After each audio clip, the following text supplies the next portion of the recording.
And and there's some numbnuts somewhere that would make fun of me. It's like, so you're telling me, Derek, you made a bunch of money in casinos, and then you made some more money with some oil and some retail stuff later. But yeah, that's all you got to fucking do. You just got to be, if you could be right once per decade or so, you can make a lot of money.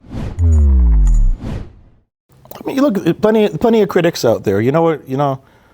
Plenty of critics got plenty of opinions, and the old saying that opinions are like assholes. Everybody's got one.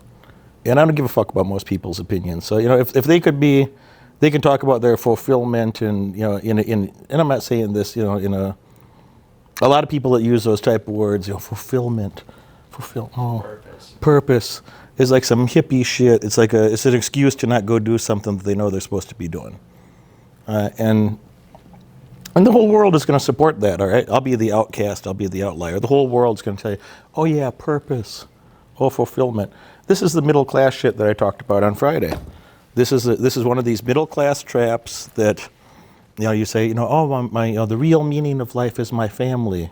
The real meaning of life is my whatever the fuck it is for you, And congratulations and good. Do whatever makes you happy, I'm really a libertarian at heart. Do whatever makes you happy. Make love to a tree if you find it extremely satisfying. It's not for me. It's probably not for most people. I'd be, well, that's really odd, but the guy seems happy, So do whatever you want. I don't care what you do, but there's no nobility in poverty. There's nothing noble about being a middle class fucking schmuck. There's nothing. And I met. Oh God, I'm so bad with names. I just took half an hour to think of the name Eric Schmidt from Google. So I'll go back to this in a second. Eric Schmidt did a talk at my university when I was in grad school, and at the time he's worth about $8 billion. And when somebody, it's a small audience, might be like 50 people, and somebody asked him about, what do you think about privacy on the internet? And he just laughed out loud. And he said, if you let your kids on the internet, you need to understand they don't have any privacy. There's no expectation of privacy, or, of course the companies are going to take your kids' information and use it in their best interest for the rest of his life and beyond. But the one I was going to talk about, who the hell was Jack Welch?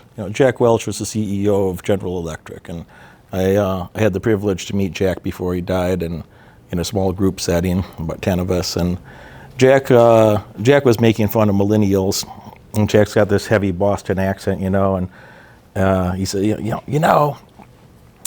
Jack is one of the best CEOs in human history. He's a American business icon, And Jack says, the problem with these millennial kids, they want to give. They want to give. They want to give everything away. They think everything is free. He said, they haven't fucking done nothing yet. He said, that's like if I show up, I got a horse, I got a wagon. I pull up in front of the people. I stand in the back of the wagon. I say, it's all for you. It's all for you. But there's nothing in the fucking wagon. All right, so when you hear these people talking about all this altruism and purpose, and it's mostly a fucking distraction to give themselves emotional permission to not do the tough shit that they know they're supposed to be doing. It's mostly a fucking distraction. And I'll tell you what, I defy you to disprove this. Work your ass off for 20 years and imagine you're, what do you say, you're 22 or something? Yeah. Imagine being my age. I'm almost 42. Imagine that you just worked your ass off for 20 years, all right? And would there ever be a moment in your life where you'd wake up later and you say, man, I wish I was dumber than I am?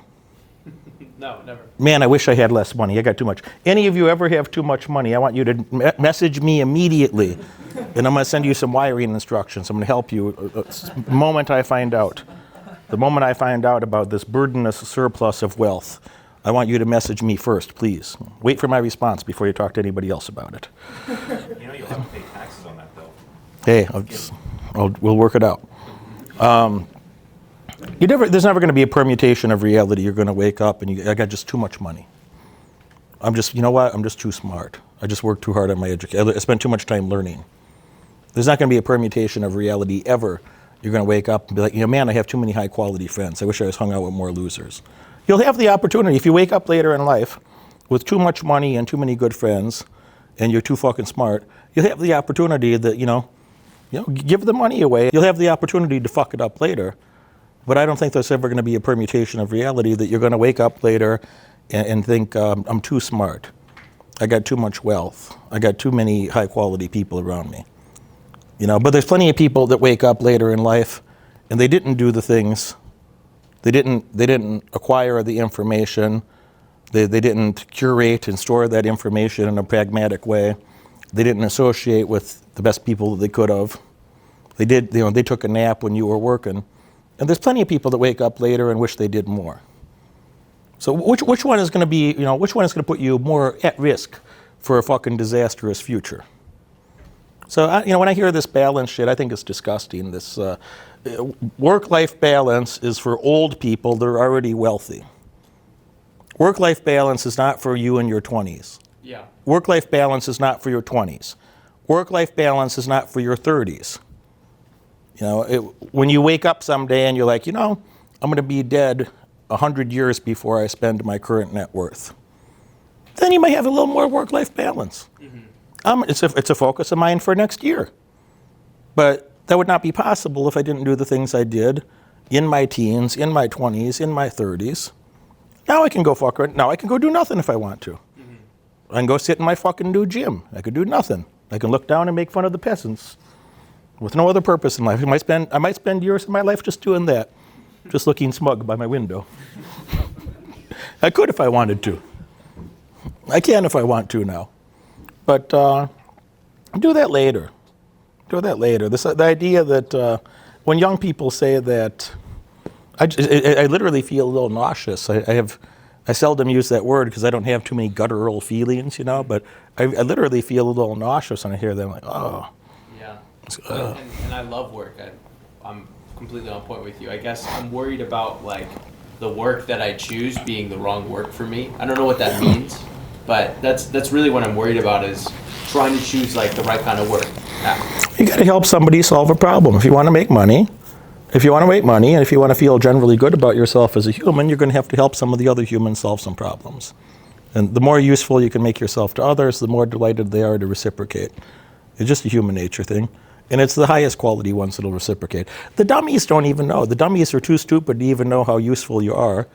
They'll never appreciate. You're never going to be appreciated by dummies. You have to sing a dumb song. You have to sing the WAP song or something. And then you'll be universally accepted by a sea of stupid people. But if you do anything industrious that actually matters in life, the stupid people will never understand the nuance of it. So you're never going to be appreciated by them anyway, and it's really a fool's errand to try. So if you found your way to make yourself useful to higher quality people, you're going to stand out for that. People take notice of those things, and it's going to give you the peer group that you'd like. It'd give you the natural, the people that would be your natural friends and allies are going to be much more abundant. They'll be a lot more abundant. So, I don't know, fine, you got to do something that makes you happy. As far as that purpose of make yourself happy, be extraordinarily selfish, but from a long-term perspective. Mm-hmm.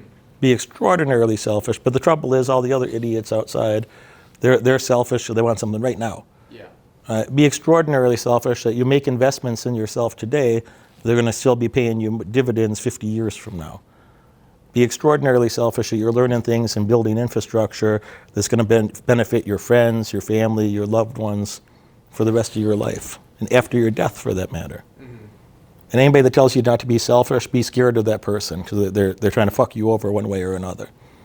Or they're too fucking stupid to realize the vacuousness of their fucking philosophy. Mm-hmm. You don't got to do so many fucking brilliant things. You're going to have a propensity to... All these smart guys want to overcomplicate things. And you don't have to do all these fucking, 1 in a billion, type IQ sort of things.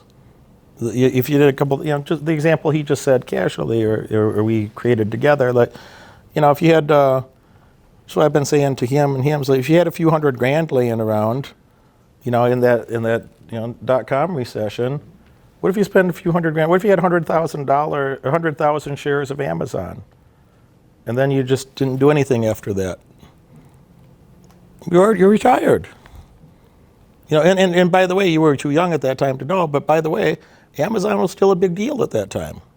Amazon, eBay were hot shit then, and they're still relevant companies now. Amazon obviously did bigger, but it wasn't like, oh, how could I pick Amazon out of the sea of all the .com?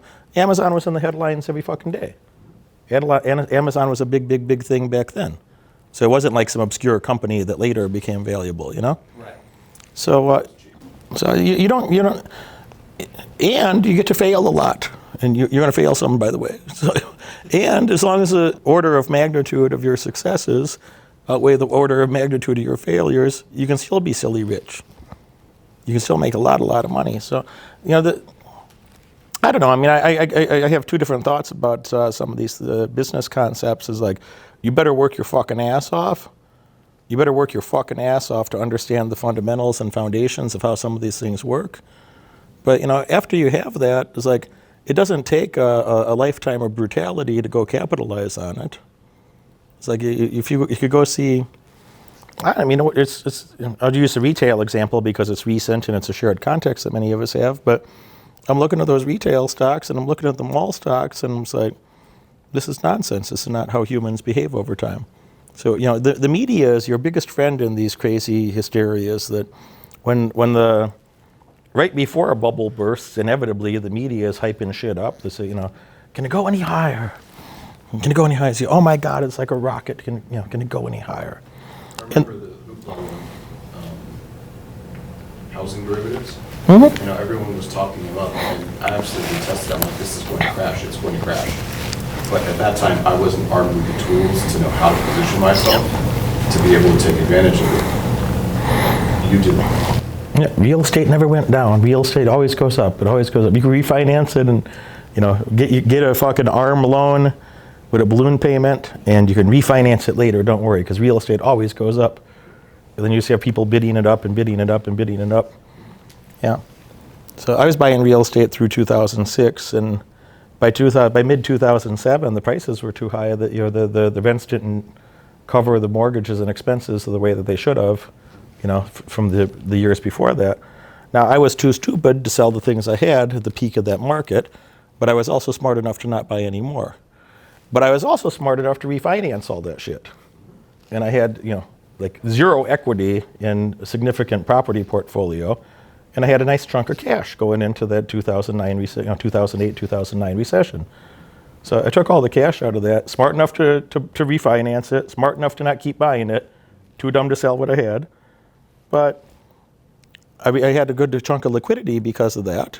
And then I was able to multiply that with the casino stocks and some other things. And, and there's some numbnuts somewhere that would make fun of me. It's like, so you're telling me, Derek, that you made a bunch of money in casinos, and then you made some more money with some oil and some retail stuff later, and then you did whatever else you did, But yeah, that's all you got to fucking do. You just got to be, if you could be right once per decade or so, you could make a lot of money. Get a few $100,000, get $1 billion if you can. If you could be right once per decade or so, you could get a 5x, a 5x, a 5x. Yes, you can do that reliably because the silly humans do the same shit in every recession. Mm-hmm. They're going to, fear of loss aversion. Every recession, loss aversion, fear of loss, fear of looking stupid.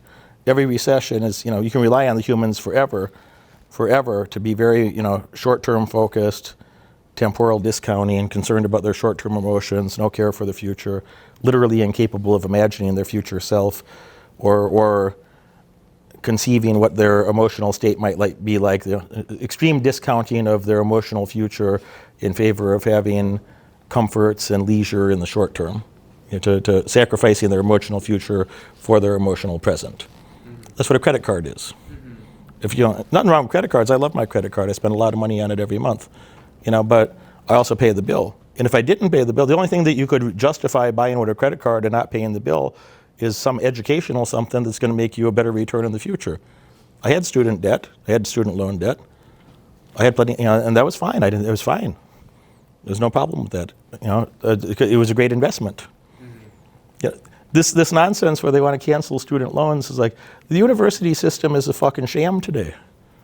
If the fucking degree was worth something, would you have to cancel the fucking debt? No, you'd be able to get a job.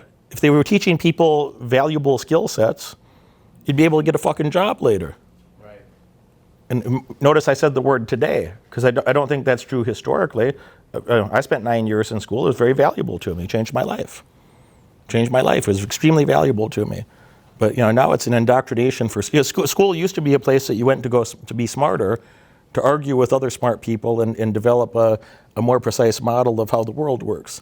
And now it's a place where you go to get dumber. I talk about psychology and the value of that constantly. That I think a pragmatic understanding of human psychology is, you need the business fundamentals, but after you have a good grasp of accounting, finance, econ, the psychology becomes much more important. Advanced psychology is much more useful than advanced econ. If you had to pick the two scenarios of great base foundation of psychology in advanced finance / econ / accounting, or great base foundation of finance, accounting, econ, and fantastic understanding of psychology, that's where the money is. That's where the money is. It's not some fuck. The Nobel Prize winners in econ, half of them are a joke. Why is Robert Schiller twice my age and has much less money than me? Why is Eugene Fama, great guy, but why is Eugene Fama fucking 40 years older than me and has $4 million or something? With his fucking Nobel Prize. Who else makes fun of him is Warren Buffett makes fun of him. Never says his name. Warren never says his name. But Warren says, it's easier for the academics to add an extra standard deviation to their model than to admit we did extraordinary things. Easier for them to add another standard deviation.